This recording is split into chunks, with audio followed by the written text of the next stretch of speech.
Thanks for checking out this episode of Grow Up Level Up Gamers Club. Unfortunately for this episode, we had a bit of audio sync issues.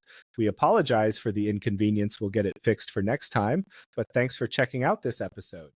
Today on Grow Up Level Up Gamers Club, we're chatting about what I've been playing while I was sick for pretty much 2 weeks, and our favorite announcements from Gamescom this past week. Welcome to the Grow Up Level Up Gamers Club. Cue the intro.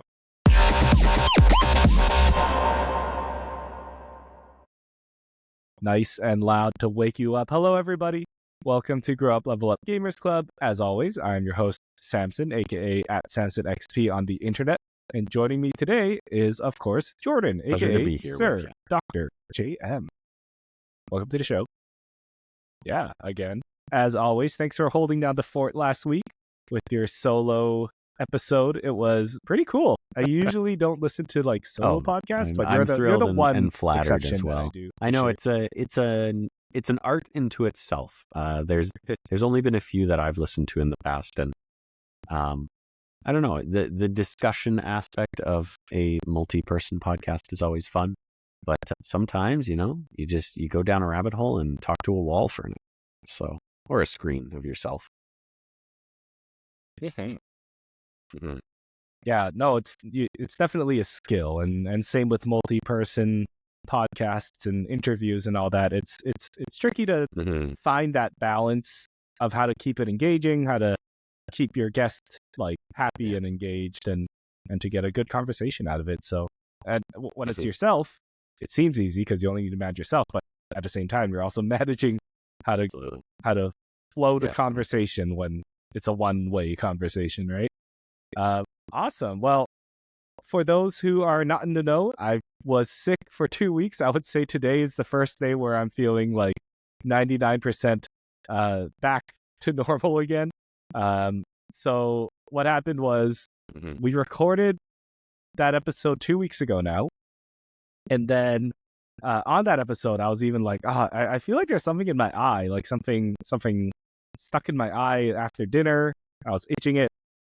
And then the next day I woke up and both my eyes were swollen and red. And I went to the doctor. Basically, doctor said, hey, you got eye infections in both your eyes. In both of them. So it like hurt to look. I was itchy. And hard to look makes it a little hard to play some video games. But I managed to squeeze some in. 2 weeks later, I'm feeling fine. I also did get a cough. So if you hear me cough during the episode, I apologize. I'll try to mute. Yeah, it was like back-to-back things, and now I'm feeling a lot better, back ready to podcast in your ears. And thanks for joining us again, audience. So first, we're going to go through what the heck we've been playing this week, give our recommendations. As per usual, like we do on the Grow Up Level Up Gamers Club, we are two working folks working our days away. We always have precious gaming time at the end of the day. And the idea of this podcast is to give you some suggestions onto what games are kind of worth your time, what games maybe might interest you, and maybe what games you want to check out or expand your horizons with. That being said, our question of the show today, that you can write in the comments, or I think on Spotify it actually has like a Q&A feature. Question of the show today is, what is your highlight from Gamescom this past week? For those kind of not in the know, Gamescom is a show or a convention that happens in Cologne, Germany every year, and opening night live, so the opening ceremony of the show, Jeff Keighley does his usual E3 style, Game Awards style advertisements where they show off whatever is cool, whatever games are coming up for the rest of the year and into the next year. So we're going to actually go over some of our highlights from that. But our question of the show to you is, what was your highlight? Comment it below. Write it on Spotify if you can. First, we're going to go through our game recommendations. I was sick for 2 weeks. I had an eye infection. Well, 2 eye infections. So I got a little bit of time to play some games. So I'm ready. Would like to share my first game. Are you ready to go, Jordan? All right. My first game that I want to share is an indie game that came out around the time I got sick, actually. So thanks for releasing that. It is Dungeons and Degenerate Gamblers. And I played that on the Steam Deck. Let me try to pull up the developer. Dungeons and Degenerate Gamblers, made by Purple Moss Collectors, published by Yogscast Games, the old YouTube folks, I believe. It is a roguelike. Similar to Balatro, where you're playing like suits and cards. It's like the 52 card deck, but this, instead of poker hands that you're playing for, you're playing blackjack against like a CPU. Simply put, the idea of the game is you face off with an opponent, you press hit, try to get as close to 21 as possible. Your opponent will do the same, and then you can stand whenever you want. And the difference of your guys' results will be the damage that you do to each other. And it's very much like a one-button game where you press hit or stand, and then deal damage to your opponent and try to get as far as you can. Classic roguelike fashion, you can add cards to your deck that do certain things, or you can have like items or poker chip modifiers.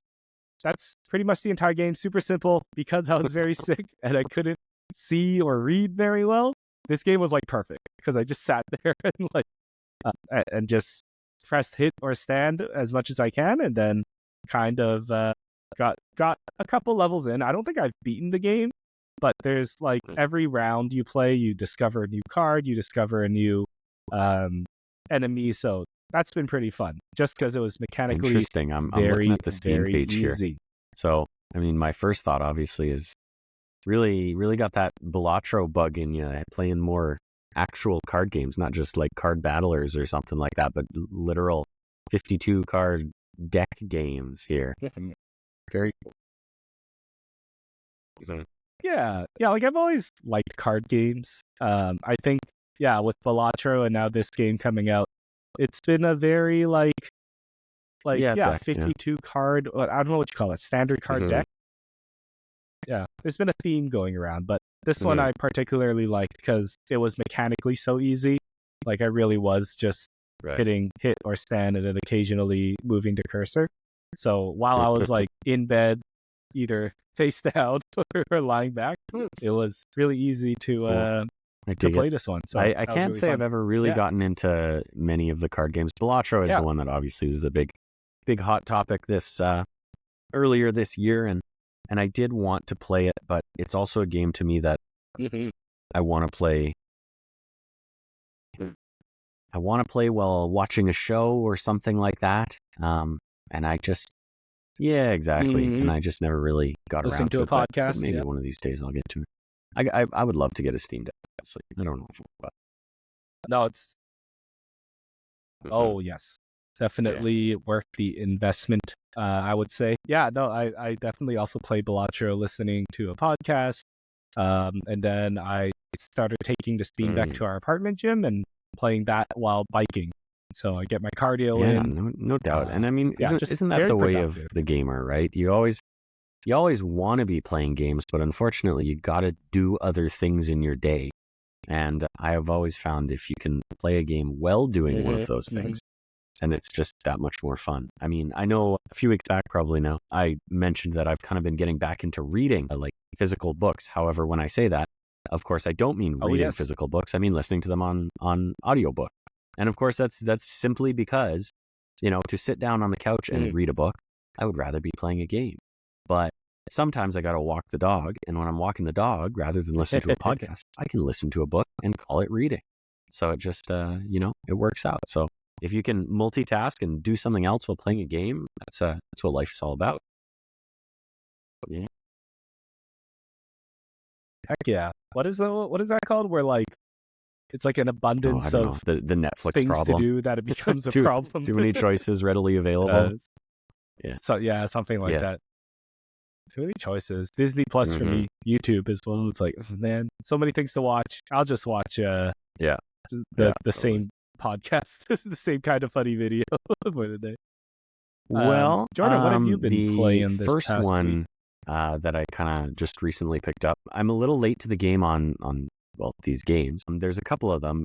And the funny thing is, a lot of these games, I hear them come out. I hear all the buzz around them. I know them, by name and what they look like and things like that. But unless I'm basically handed a way to easily play it without purchasing it, a lot of the time I'm not going to ever get around to it, just simply because I know I don't have the time. And I've never been one to fall into the trap of, buying a game on sale and then never getting around to it. I tend to buy a game, play that game, finish that game, and then buy a new game. So some games I just feel like I've kind of missed out on, but, like I say, I've heard a lot about them. So with this one, it actually came to whatever the PlayStation Plus tier where you get access to the game catalog is.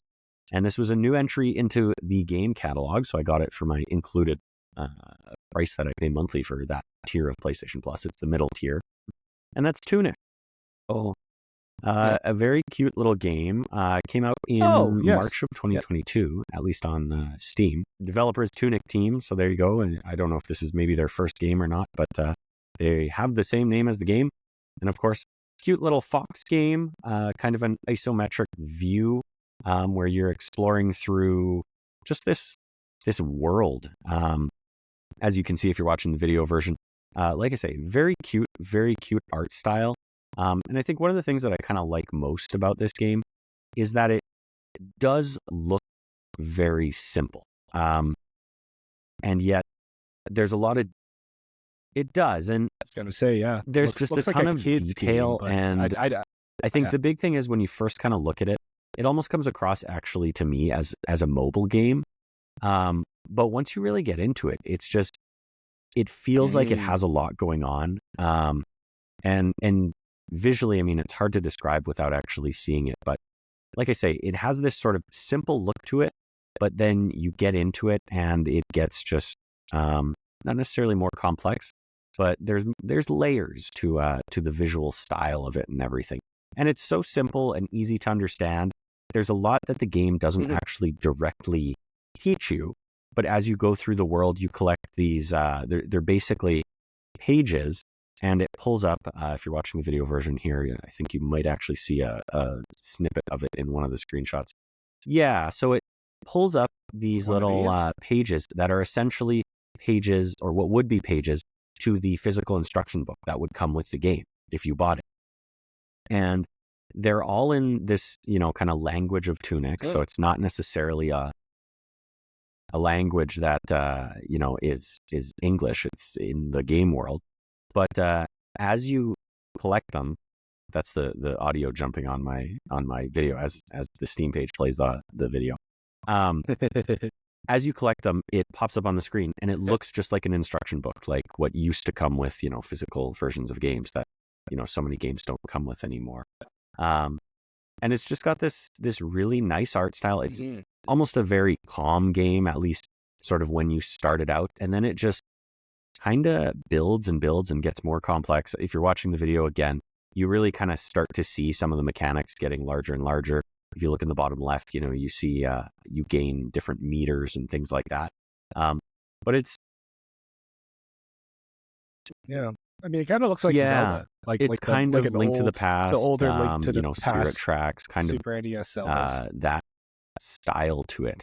But it's just a really sort of fun and I want to say inventive game, just in the way that it does what it does so well. So yeah, I definitely recommend Tunic. Again, like I said, it came out a few years ago now, so I know I'm not saying anything too shocking here, but it's a fun little kind of adventure, especially after coming off of something like Elden Ring that obviously I was playing for so long before. It's just kind of nice to be in something a little happier, a little less real,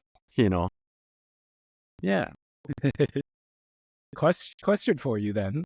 Is this game like an easy game? It looks like I think it could be like a kid's game, like starts baby's out first that way. Zelda. I think any kid could pick it up and start playing. What you would quickly encounter, like I try to think back to when I was a child gamer, and maybe interesting thing is, and I see this through my daughter, but young children can't read often, or they're just learning to read. And so it's kind of interesting to look at this game as a bit of an experiment in that sense, because I could see my daughter picking this up and starting it. And, there's an on-screen prompt to press X when you get to a chest. So she would understand to press X. And you get a stick. Quite literally, the first thing you get is a stick. And then, can't remember if the game prompts you to do it or if I had just done it already, so I realized if you press L1, it brings up kind of a menu where you can assign that stick to square, triangle, or circle. I'm playing on console, right? But nothing tells you that. You just kind of discover it by doing things. So in my case, I was trying to figure out what all the buttons did. So I hit L1, it brought up this menu. Okay. And I was like, and I could see my stick. And on a different part of the screen, I could see square, triangle, circle. So I pressed square, and then the stick appears where the square was. Press triangle, it jumps to where the triangle was, et cetera, et cetera. So it's letting you assign the stick to the button that you're mapping it to. And I don't fully know if someone, a child, would quite understand that that's what's going on. And that could be frustrating. But if they did, and then they, pressed L1 to close the menu, they would suddenly see that they're holding this stick.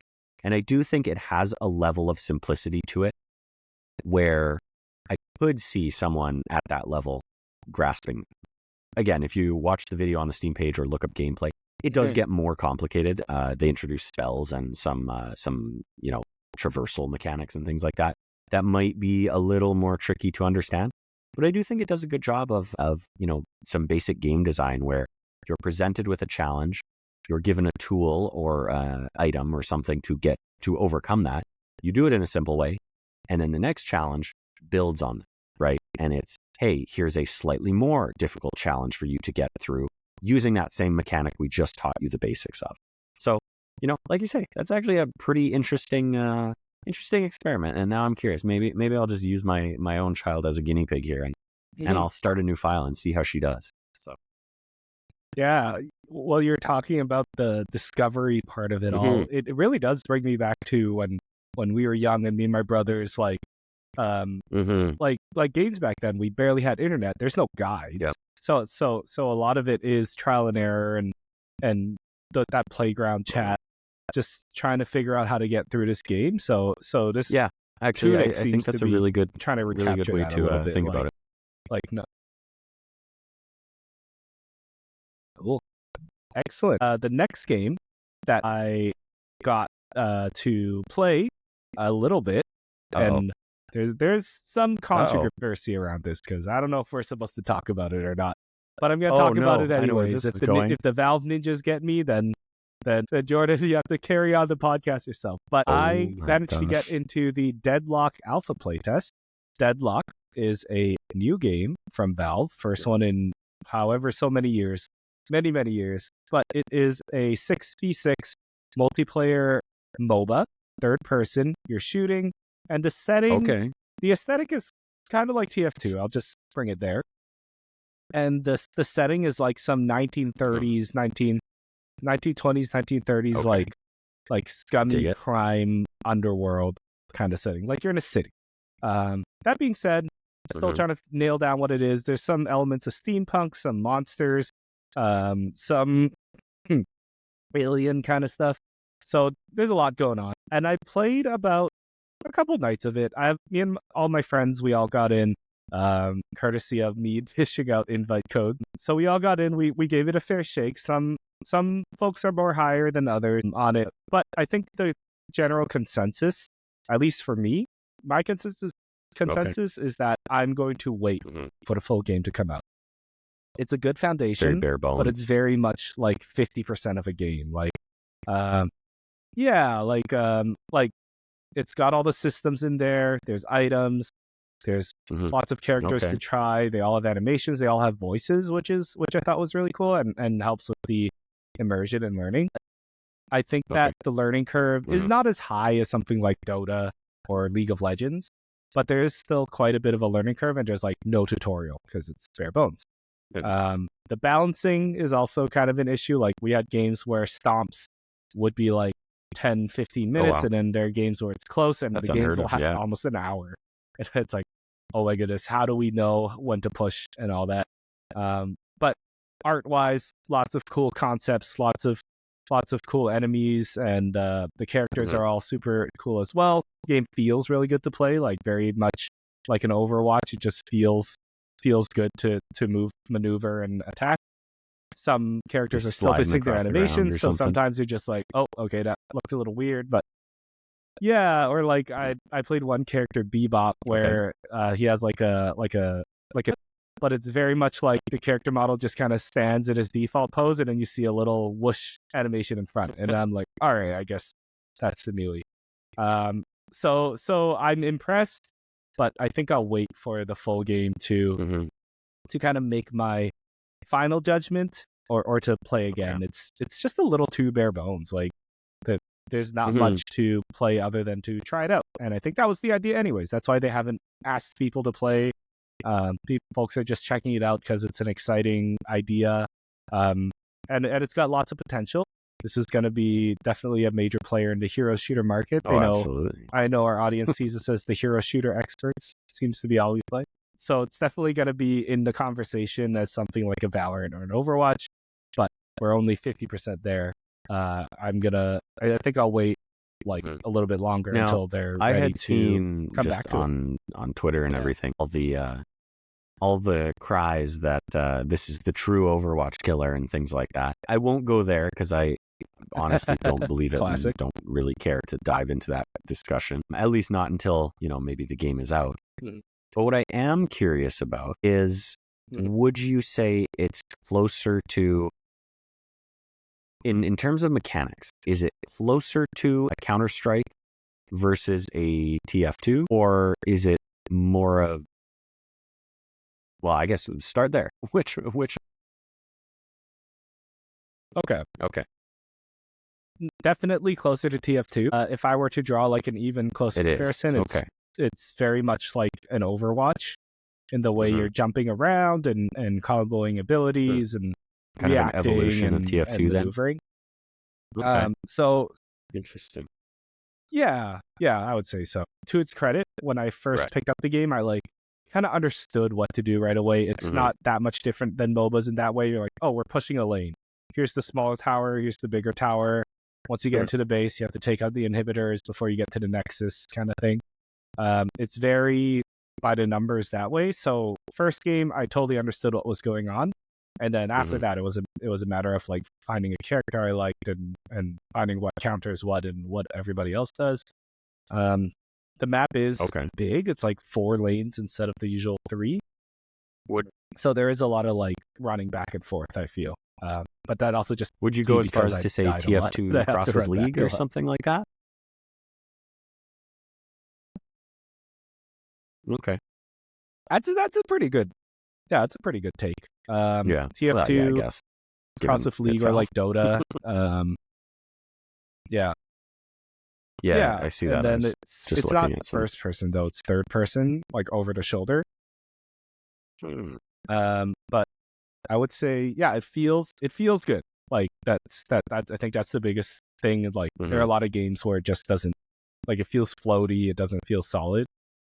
This one does feel good to play, and like stuff is where it's supposed to be. So that's why I would say it's like 50% there. It's just a lot of tuning it's interesting because I almost I look at this game and everything you're saying, everything I've seen online, and it feels like we might be starting to see a trend now.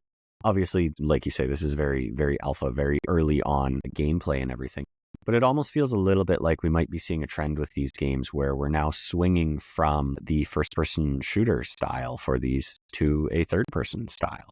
Obviously, with sort of Marvel Rivals being the other big one that, these games are being compared to counterparts in the hero shooter genre and things like that. And, years ago when these other games launched, they were always first-person. Of course, Overwatch has some characters and abilities and things like that do swing into the swing the other way and pull out the camera, like Reinhardt with his shield, for example, in Overwatch.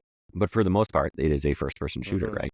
Whereas we're now kind of seeing these competitive style games go third person. And obviously, Fortnite, I guess, would be a big one that kind of came out, a little while ago now. But I was gonna say, I wonder if it's a trend thing or it's like, what's the motivation behind going third instead of first? My gut tells me it's a trend thing because for a while, first person was the cool thing with Halo and COD, and so maybe that's why Overwatch did it. And then Fortnite is now its behemoth, so lots of other games are going and for I do the like third that person, aspect and of it shows off the skin more. So obviously different perspective, different game style or style of gameplay. But yeah, I do like that you can see the skin and everything. Mm-hmm. Yeah, it does help with the getting to know the character more, especially this is like a new world. But then at the same time, I noticed it's missing half its animations on some of the characters, so it's kind of funny that way. Well, again, cool. Jordan, what's the next similar game story that you to got? Tunic, where a game that released a little while ago that heard lots of chatter about, and was always kind of mildly interested in, but again, just knew I wouldn't get around to playing it, so I never bothered picking it up. And then now releases on the most recent wave of games to come to PlayStation Plus's, I believe it's the premium tier. I think it's no, Essentials, Extra, and Premium, I think are the three. So I must have Extra, the middle one, because I don't have the highest tier. So anyways, it released to the game collection there. Okay. Released in March of 2023, and that game is Sifu. Developed by Slow Clap. Have you played Sifu yourself? Oh, yes. I have not, but I heard only good things about it, and I will play it That's one day, maybe when I the problem retire. that I have too with so many of these games. So I think one of the things that kind of started, one of the first things that really piqued my interest, as with a lot of games, just like Tunic probably, was the art style of this game. I really like this kind of not quite real, but still serious, almost a little blocky kind of art style that this game has. And one of the interesting things about this game as well is that it's for all intents and purposes, it's a roguelike game where you start off, you are this, I don't want to say master, but you're a person who's versed, a trainee, sure, in Kung Fu. A trainee, and you start off the game I think it starts you at the age of 20 or 21. And as you make your way through the level and defeating enemies and things like that, you gain, essentially experience points so you could learn new skills and abilities and things like that. But every time you die, you can come back at that same moment. But when you do that, your character ages. Now, one of the things that I'm not quite clear on is what that aging aspect actually does. I think it makes you have less health, or maybe you take more damage or something like that. But it is essentially a debuff to respawning right where you were. But it does allow you to continue on from, again, right where you left off. So, if you're stuck on a boss, but you're almost there, you can do this it's almost like a reincarnation. And you can come back and you can continue that boss fight from right where you left off. But again, it's at a detriment to you, so you come back in some way weaker.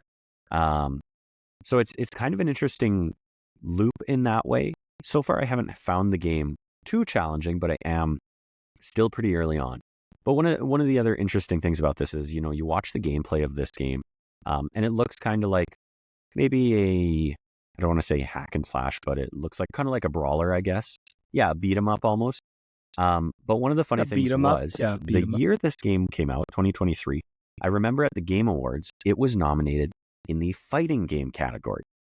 And a lot of people, maybe not a lot of people, there was a group of people, particularly the people at Kinda Funny, that were really taken aback by it being nominated in the fighting game category, because it's not a traditional fighting game, right? It's not a Street Fighter, Mortal Kombat, a Tekken.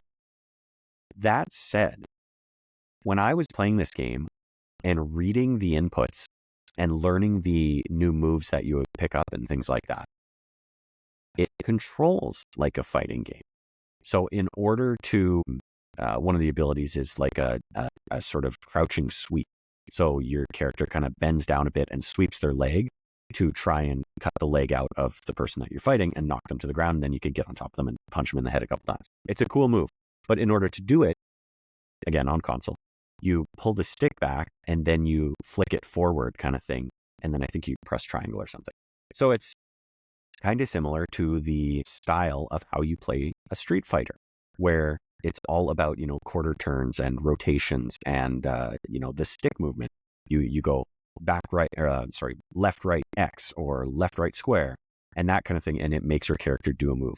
So it kind of gave me this realization of, I understand now why people may have seen this game as a fighting game.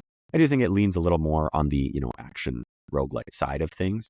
And maybe that's more the style of gameplay versus the mechanic behind fighting. But overall, it's been a fun experience so far. I haven't found the game too challenging, but as I'm reading the button inputs and things like that, as someone who's never been big into traditional fighting games, I do see myself falling off, because even doing something like as simple as what I just described with that leg sweep, sometimes I'm like, can't do it. I don't know why. For some reason, my thumb does not compute the back-forward triangle movement, or I'm trying to do it too quick, or I'm doing it too slow, or something. So I'm not too sure, how far I'll get with it. It may just get to a point where my brain doesn't manage those inputs enough for me to progress. But I'm having fun for now. And like I say, I dig the art style and everything. I'm excited to see how far I can go with. Cool. Mm-hmm. Yeah, this game is definitely on my bucket list. I Sure. might still pick it up. It's part of the Humble Bundle for this month, so I might grab it for just on PC so I can play it on my Steam Deck. When you said fighting game and made your case that it is a fighting game, I remember when I was learning Street Fighter 4 on the 3DS many years ago. Excuse me. That the most effective way Yeah, do you remember that? Yeah. I remember the most effective way I learned the button inputs is I took sticky notes and I wrote them down and stuck them to the side of the screen. Right. So I always had that visual of like the combo, and I know how to use it. And I got Tekken a couple weeks ago. I haven't played too much of it yet, but I think I might need to do the same thing again. I need to actually write down the combo so I can visualize it. So I'll use it. It's on my tools. Yeah.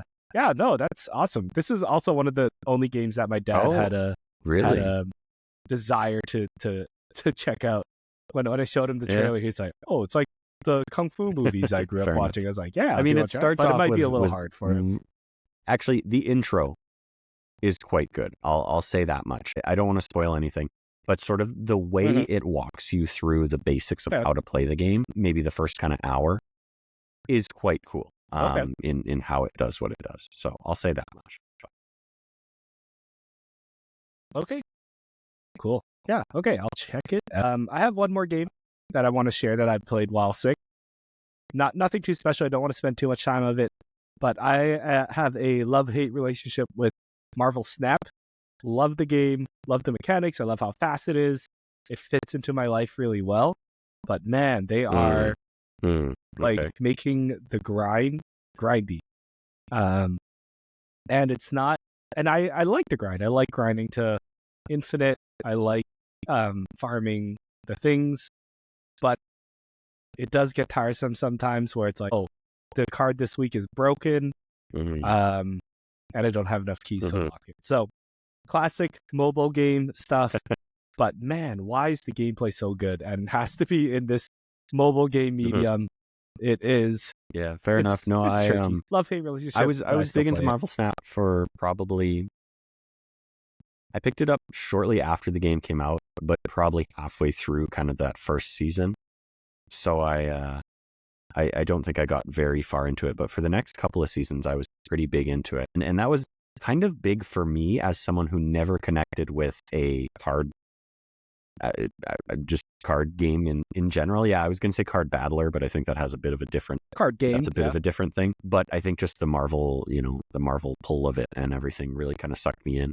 And it was cool because I felt like I was learning as well about, the Marvel universe, seeing characters I'd never heard of before and stuff like that. I still have it on my phone and I still jump in every now and then and kind of go in and poke around. I did bounce though once they kind of started introducing many different currencies, something that drives me bonkers in these games. And that is not by any means, just Marvel Snap, because Overwatch has done it now. Diving into Valorant has it as well. I think there's a currency problem going on here with many of these games. But anyways, exactly.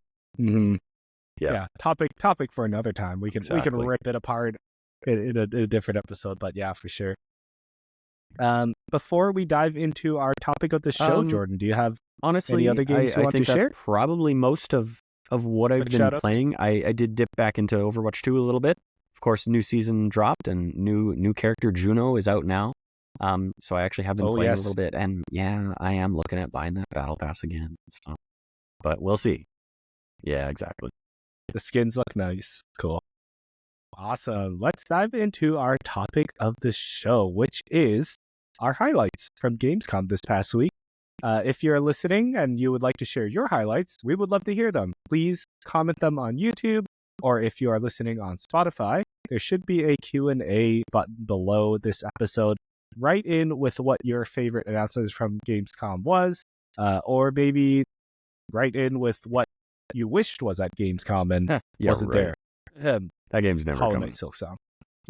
Anyway, yeah, my first announcement for Gamescom that I really liked, and I think we are probably on the same page here, even though we didn't share our answers before with each other. But it is Marvel Rivals December 6th. All heroes unlocked. We did put on the day same one. first and item. forever. Free to play. Yeah, I am really excited. Marvel Rivals, of course, is the 6 versus 6 hero shooter, actual comic book hero shooter from NetEase, and it has gotten glowing previews Game of the in summer, the past some year. might say. The game is a 6v. Through the summer. It is an objective game, very similar to like Overwatch, where you're trying to push a thing or capture a thing. You play as a plethora of Marvel heroes, and there's 20-something. And the announcement at Gamescom was that it is not coming out in 2025. It is actually coming out this year, and all the heroes are going to be unlocked for everyone and free to play forever, which is like huge. I think it's the right move. We were talking about it in an earlier episode. What's the monetization going to look like? Yeah. Seems like it's just skins, and I am ecstatic that they're not locking the heroes behind Me too. I think battle passes or currencies. Honestly, surprisingly enough, given that it's NetEase, they seem to be making all the right moves with this game. You know, they drummed up the hype through a couple of different betas. The characters seem to be on point. Obviously, releasing, they announced, you might have said this, but they announced Cap and Winter Soldier are coming, and they showed off some gameplay for the two of them. Oh, yeah. And then, on top of that, obviously moving the release date up is huge, but all heroes unlocked, free to play from the jump forever. Like, they looked at the Overwatch 2 playbook and said, okay, we're not going to make that mistake. We're not going to make that mistake. We're not going to make that mistake. And like I say, they're speaking our language. They're doing everything right. So I will too. Yep. I'll be there day one. Where we'll team up. We'll get some games in. Yeah, I think going back to that Overwatch 2 playbook, it was like, is this the Overwatch 2 killer? I don't think so. Yeah, for me personally, I'm like, sweet. Now there's 2 Overwatches to play. I stole that from a meme from Neon Socks on shout out to Twitter. Winton too. Shout out to Neon Socks. And which, yeah, I am happy that there's more hero shooters to play. It's definitely one of my favorite genres of games, if you can call it that now. And as for pulling from the Overwatch playbook, there was a recent interview with I think it's Gavin Winter and Aaron Keller, the leads on Overwatch 2, and they were saying like the question was asked, like, do you feel threatened? Maybe threatened was not the word they used, or challenged by other hero shooters coming to the market. And their answer, however PR it is like no, because more competition challenges us, and it makes us better. It makes a better game.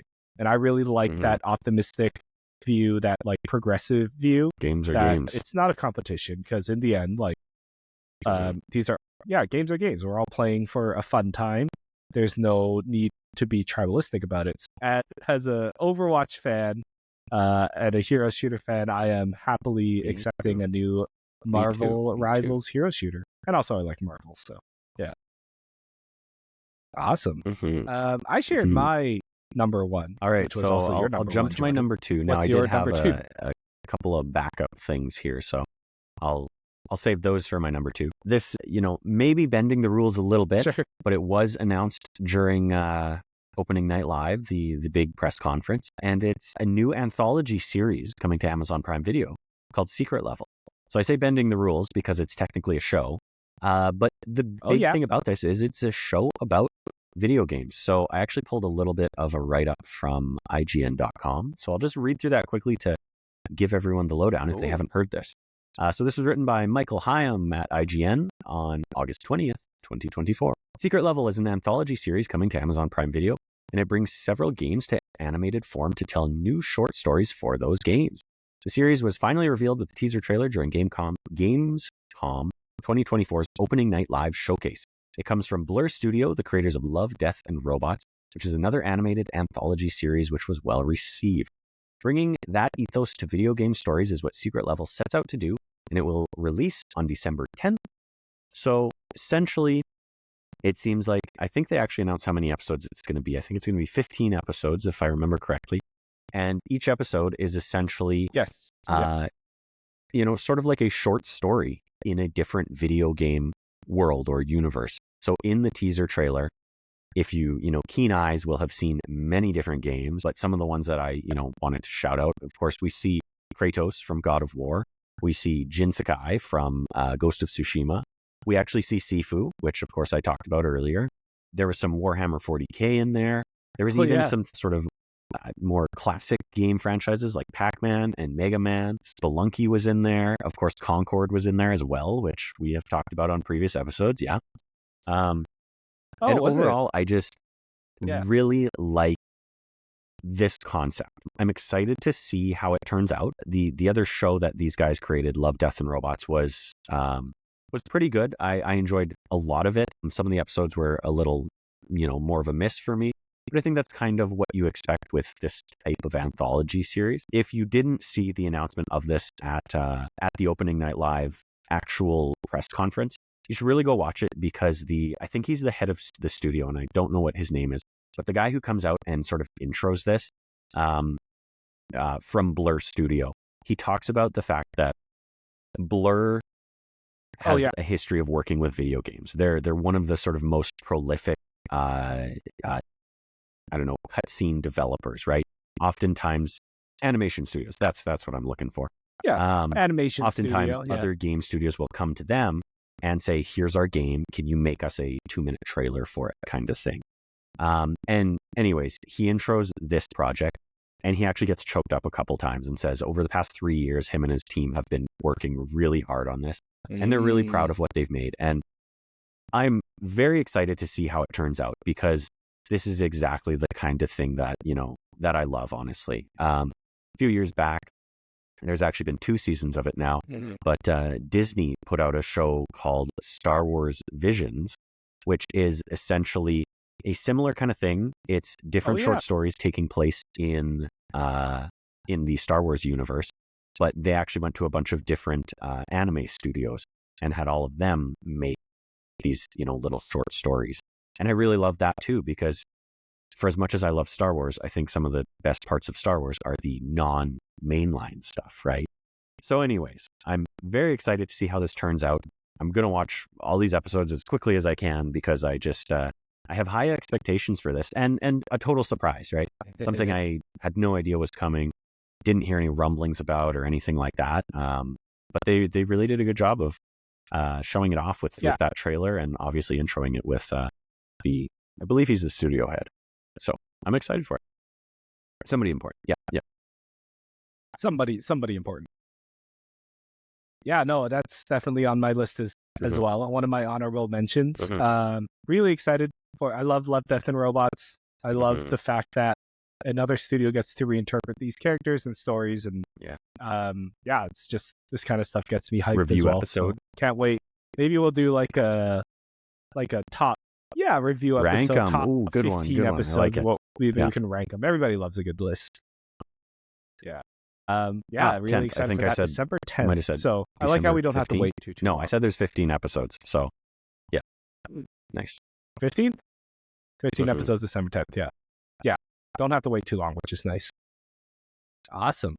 My next announcement that got me super hyped is a little game from the developers at Supermassive called Directive 8020. And for those who don't know, I am a big, I wouldn't say I'm a big horror game fan. I never played Resident Evil, never played like Little Nightmares. I don't play most scary games.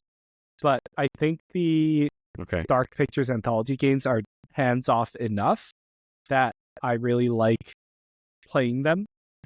And the fact that there's like actual celebrities and it's like playing a movie, it keeps me really engaged. So I'm really excited for this one. I played through all the Dark Pictures anthologies. And this next one is like some sort of cosmic sci-fi horror. I also really like Alien and Annihilation and all that kind of stuff as well. So the setting, this is the most excited I've been for a Dark Pictures game in a while. So I'm really looking forward to whatever this is. Like, they have already sold me. I don't need to see any more trailers. Just get me to the release date. So yeah, Dark Pictures Anthology 80 Directive 8020 seems to be coming next year. Have you played all of the other Dark Pictures games? Yes, I want to say I have. I think I didn't play the one that was like. Okay. There's one I don't think I've played, but I'm pretty sure I hit them all. Okay. I think it was the one that was like. So I was going to say. So something. What are your top 2 in the series so far then? Now, while you take a look, I'll mention. Pull up a list. I've only played 2 of them. I won't say which 2 until I hear your top 2, of course. But I, very similar to you, I'm not a horror game fan. I'm not a horror movie fan. I in fact, quite hate horror. Probably the scariest game I had played until maybe playing one of these games was Bloodborne. And by all means, I very much say Bloodborne is a horror game. That game is just terrifying at times. Yeah, but yeah, no, I remember for whatever reason, those games drew me in. And I think the first one I played, I actually played in sort of a pass the controller style, with my my wife. I don't know if we were married at the time, but with her and then one of my other good friends.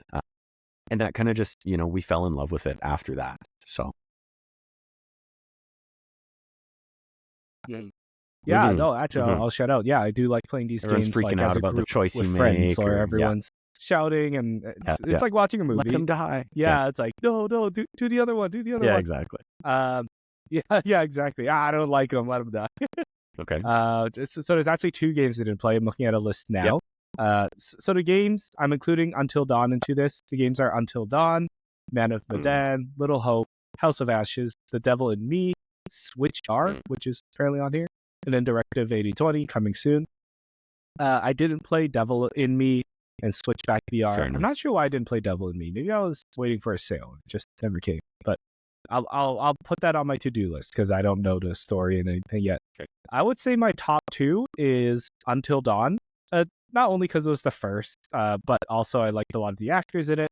And I think I had the right amount of mystery and like tension. I think it did that really well. And then the other one is House of Ashes, which came out a couple of years ago now. I remember it because it has Ashley Tisdale in it. That one, I thought, the setting for that one was also pretty cool. It wasn't like, a bunch of camp counselors lost, right? It was, I think it was like an army unit lost in Afghanistan, and they get into a kerfuffle. So I liked House of Ashes too, just because of the unique setting, and there was some interesting. I think the setting really sold for that one because it wasn't a scary setting, but they still made the story like quite intense, which was gosh, there was one more game that was not Dark Pictures. The Quarry, the Quarry was cool too. I like that one as well. Unfortunately, I don't think it nailed the ending, but that one was on the better. Fair enough, and the only 2 of those that I have played is Until Dawn and The Quarry. And I am, like I say, big fan of both of them. Oh, okay, yeah. Until Dawn was the one that I played with my wife and my friend. The Quarry was just me and my wife. But yeah, thoroughly enjoyed both. Of course, The Quarry featuring Brenda Song or London Tipton. It's the Ashley Tisdale connection there. So, anyways, I had to laugh when you made that comment. Yeah. Yep. Until Dawn's getting a remaster for soon. me. I don't know if I want to dive back in. And I think, although I'm sure I've forgotten much more than I remember, I think a part of why I am not super into spookies, and I mean by all means it's because it's spooky, but I think it just really stays with me. Honestly, I'm a sleep with the lights on after a scary movie kind of guy. Yeah. And so I think that's why I don't typically enjoy that kind of thing. But like I say, coming back to like Until Dawn, I remember a lot of the jump scare moments, a lot of the, I mean, I remember like the big twists and stuff like that. So that does take some of the fun out of it, knowing what's coming. But like I say, I even remember some of the more minor jump scare moments and things like that. So anyways. What if in this remaster, and they didn't even tell anybody, they added new characters, new story be beats, insane. new lines, and they that just would didn't be a tell great anybody. way to drum up hype, honestly. Because Yeah. you know there's outlets that aren't planning to cover it that would catch wind of that and then go, okay, we'll get someone on this kind of thing, right? So. Oh. Yeah, totally. Yeah. Exactly. Yeah, or like just word of mouth, like, you think you know the game, but like there's something that happens. I guess it would be my turn. Whose turn was it? It was your turn. And like I say, in sort of the presentation and over the past few days of Gamescom and everything, obviously lots of announcements, lots of things that sort of made me, piqued my interest, made me kind of go, ooh, I might try that out for the first time or something like that. So, shout outs to a couple of those. I won't name any right now just for the sake of conversation. But the one that I do want to count as my pick is a little game called Masters of Albion. And of course, this is Peter Molyneux's new joint. Of course, Peter Molyneux of one of the sort of OG prolific video game creators, right? Without Peter Molyneux, the PC gaming in general, I think, would not be where it is today. He's done a lot for sort of the industry as a whole. He's, of course, the creator of games such as the Fable series, the original Fable games. One that often gets forgotten, that a personal favorite of mine, of course, is Spore. Yes, he was big in Spore. Oh, yeah. I think he was the creative mastermind behind it and everything, and the creature creator and everything. Of course, we all know how that went with most people just making genitals, but still, it was good for a laugh. But anyways, he's a big name in video games, and this is his first game in a long time. And he announced that the studio he's working with has been, I think it's a 20-person studio, and they've been working for the past 3 years or so on this game, Masters of Albion. It's essentially a god genre game or a god simulator where, that sort of top-down view where you are creating essentially or managing essentially everything, right? The way they showed the game off, you're in this world of Albion, you're building a town, you choose what the people do, you choose what the buildings look like, you choose what they are for, from, sort of the most minuscule details up to how the town functions and everything. So, a couple examples, they showed you making a pie for the villagers of the town.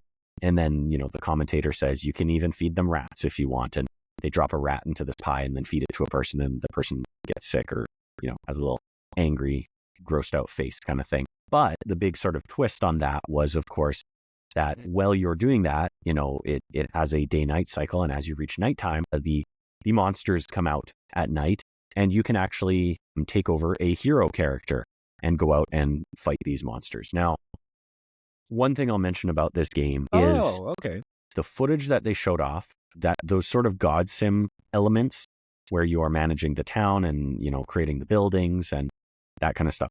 That looked a lot probably more fleshed out than I think the transition over to managing that hero character. Once they kind of, it was kind of like a troll or an ogre with a big club. And once they kind of took that over, it looked like it was pretty basic combat. Even, some things like the collision and beating up on the enemies looked pretty rough. And I do think that's just a, state of the video game. They wanted to announce it. They wanted to show it off and drum up some hype and interest in the game. And so they obviously showed that off and kind of talked over it to describe more of what it was doing than they were able to show. But the vision's there. And like I say, I mean, Peter Molyneux, for all intents and purposes, invented the God Sim genre, right? So he's got a bit of a checkered past with, a few more misses than he does hits, probably. Exactly. But regardless, some broken promises. I've always kind of been a fan of the games that he's put out in the past. So I was really excited to see this and curious to see how it shapes up. Do I think it's going to release, even next year? Probably not, given, again, the state that it looked like it was in. But in the coming years, I think it'll be really exciting to see where this game goes and how it evolves. So, yeah. Okay. My question, excuse me, my question is that, like, do you think the game needs a hero And mode? it was funny like, because to go into when that they hero did mode to that, fight the trolls. that was actually or, kind of I'm one of the not. first things that Yeah. popped into my mind was like, it felt a little bit like we're doing this because we didn't want to just put out another town simulator. We didn't want to just put out a medieval style SimCity, right? We wanted to add something extra on top that really kind of gives it this, spice. And that's kind of why, or that's a little bit of why I touch on how, rough around the edges it looked when they did that part. Because I do think that seemed like a little bit additive, because then they even pulled back and said, so they went from building the town, and then they said, but at night when, the monsters come, you can inhabit one of your heroes and go out and fight. And then they kind of said, but if you're struggling, pull back to God mode. And then, it had a little hand icon as the cursor and started shooting lightning bolts at the beasties to defeat them, right? So it did kind of immediately shift back, and it was kind of like, but you don't really have to do that if you don't want to. So that is kind of where I was like, Yeah. okay, so what incentive is there to do that, right? Either the combat's got to be really fun, or the hero character's got to be, really interesting and compelling in some way. So anyways, like I say, this one, maybe more of it. Like I say, I'm curious to see where it goes and how it builds on what they've shown off already. But, a couple of weeks back, I talked about a game I recently got on the iPad / my iPhone called Townscaper, where it's quite literally, you are given essentially a grid, and you tap to place an island, and you tap on top of that to build a building. You tap on top of that to build essentially a taller building, and you tap and tap, tap, tap, and it just becomes a taller building. And so then, expand that out. You don't have to just go up, you go out the side, and you basically just build buildings. There's no point to this game. It's just purely a design thing, but I really enjoyed that. And it's kind of a really easy way to honestly just turn off your brain and design something that is kind of unique. And this kind of really, tugged on those parts of my brain watching them do the sort of city sim side of things. So yeah, that's right. Okay. Yeah, your God mode brain. Awesome. Yeah, I'm curious to see how it can shape up, because there are many God games already.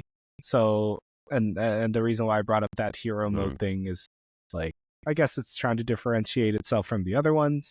But is that what the God game enthusiasts are looking for anyways? Yeah. Cool.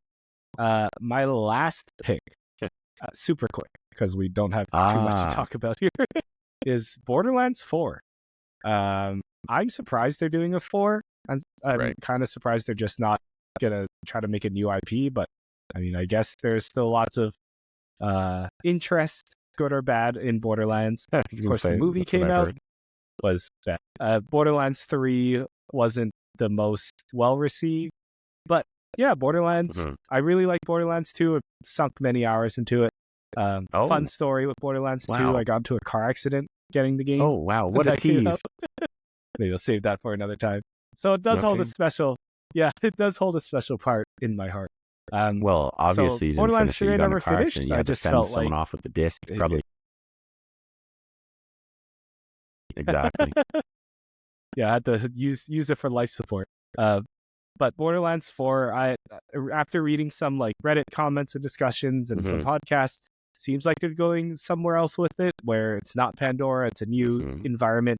It seems like a new art style as well, so that's exciting. So that's got my interest. It's got my ears perked up for Borderlands 4. I do like the world and the gameplay and being able to shoot the shit with your friends, right? And enjoy that. Let's hear them. Yeah. I have a couple honorable mentions. Okay. First one, Squid Game Unleashed. Always love a Fall Guys style run to the other side, don't die. Black Ops 6, also really like Black Ops. Seems like okay. Really, actually, I just like You're one of the rare ones. I'm not good. I don't know if I have time to do the multiplayer anymore. Yeah, I really like the Oh campaign. my gosh. Okay, when I was talking about, Infinity Nikki things that was a piqued my weird one. interest, I didn't say it, but Infinity Nikki was one of them. Oh, okay. Yeah. Let me try to pull up the trailer here. But what honestly, piqued your I interest know about this. Infinity It was Nikki? featured in another press conference earlier in the summer as well. I want to say a PlayStation one. I think they had like a June showcase or something where it might have been, briefly shown or whatever. And at the time, it was very much like, oh, okay, this is some kind of an Animal Crossing style, I don't know, everyday life sim type thing, but maybe with more of a focus on fashion almost. And at the time, it really didn't. I was kind of like, okay, whatever. It's like an anime girl fashion game. But this trailer, which you have on the screen right now, comes across as more of like there's a Pokemon aspect to it, right? Yeah, I was just gonna say, yeah, that's what pulled my interest. Is like, and there's some sort some of spooky thing going on with Pokemon these life ghost cat sim things fashion game. and always funny chickens, but True, but yeah, funny so chickens. I don't know. I couldn't tell you anything about what this game is. I know it's apparently huge, in terms of the Infinity Nikki series. But I think it was the Pokemon aspect, but also they almost show off a little bit more of I want to say a more serious side, although watching this trailer, it really doesn't come across that way. But there's sort of a darker side to it that they showed off in this trailer. I'll put it that way, a darker side. And that, yeah, for whatever reason, I was like, am I interested in this? Yeah. So, yeah. Yeah, I'm interested to learn the more. The tagline how does on the title there was, stuff it's glam time anytime. So, yeah, just keep that in mind. All right. Yeah.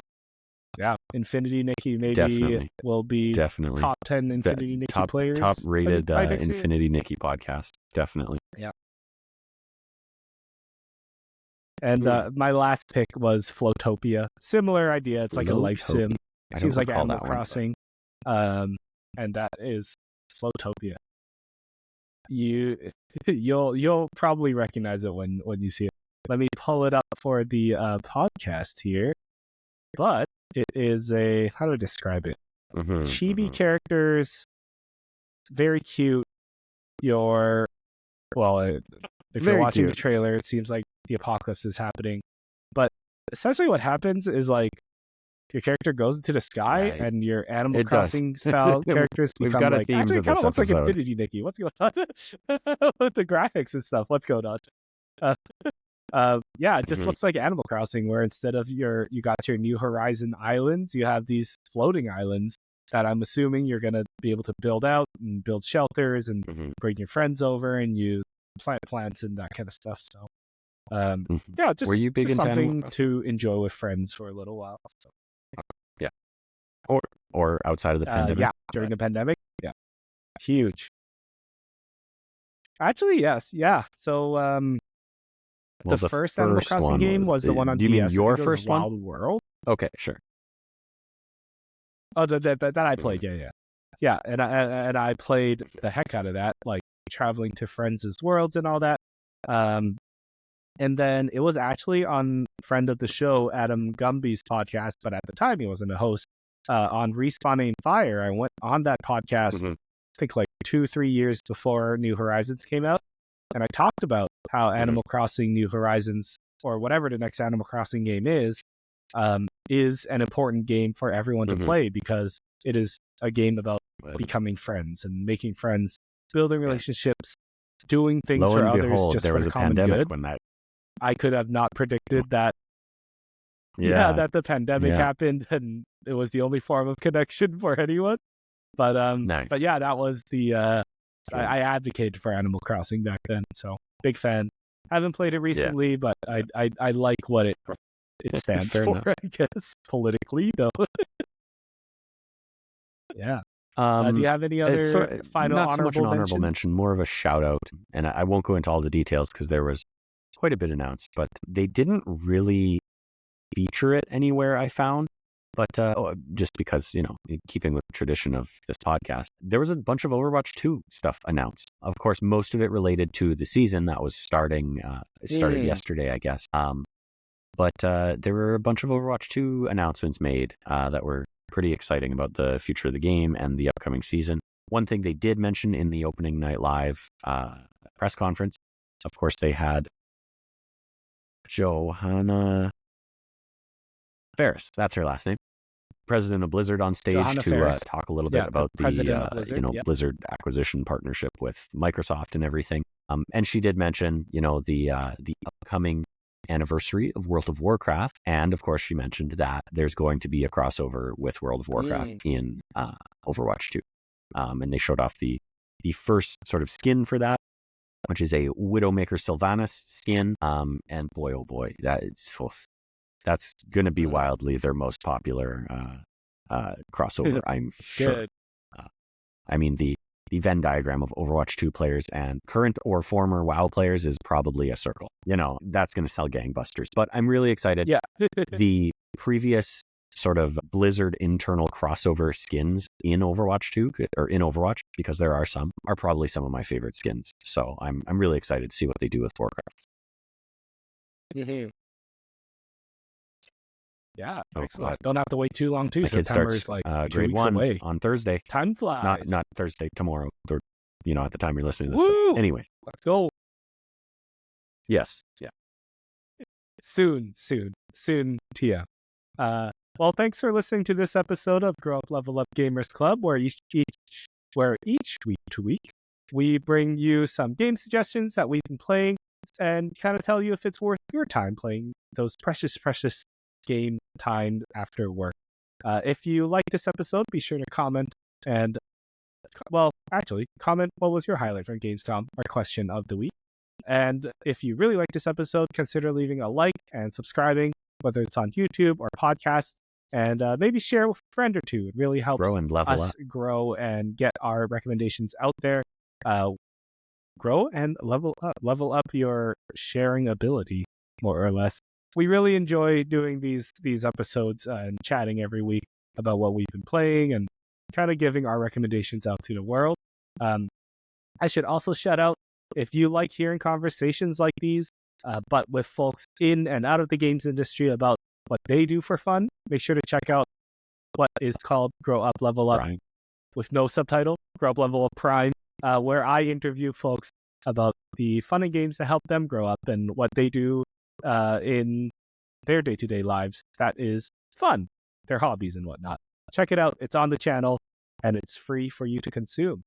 Other than that, thanks for coming by again this week and letting us be a part of your podcast routine.